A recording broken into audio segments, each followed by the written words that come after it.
Marvel Studios' NOMAD series, which was rumored to feature the return of Captain America, Steve Rogers, possibly after the events of Avengers Endgame, with him going back through time, putting all the stones back to where they belong, has apparently been scrapped.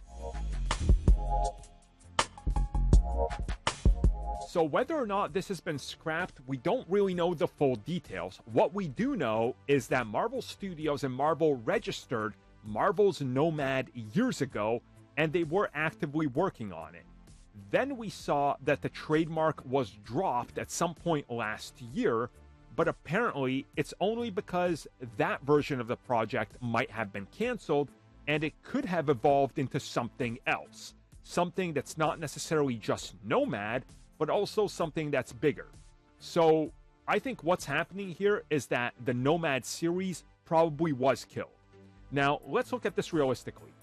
If you're bringing back Chris Evans for, let's say, 6 episodes, limited series, about time traveling to different periods in the MCU and different planets at this point to put back the Infinity Stones, you're probably looking at 30 to 50 million per episode.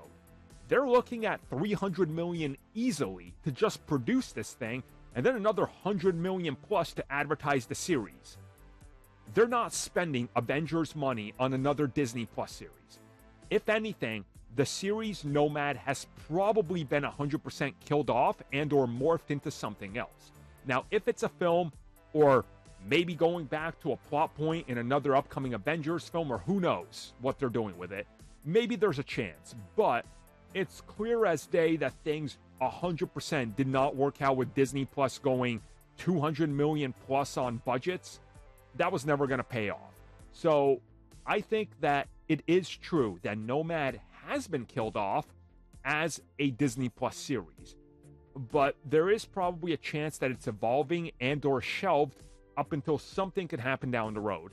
And make no mistake about it, 5 years from now, they could do a NOMAD film and it would sell. People would go back and go, you know what, let's see what Steve Rogers did. And that way, they could also add some more things in the timeline and characters he's met in the past and connect it to other things that are happening to the point where it might be more viable. So I do think that, honestly, yeah, they looked at it and the price point at which the series would have to come at them and go, can we really spend Avengers money on a series that's not going to make us that much? Because if we were to make it a film, you could probably make $1 billion. Probably a smart call to kill it off.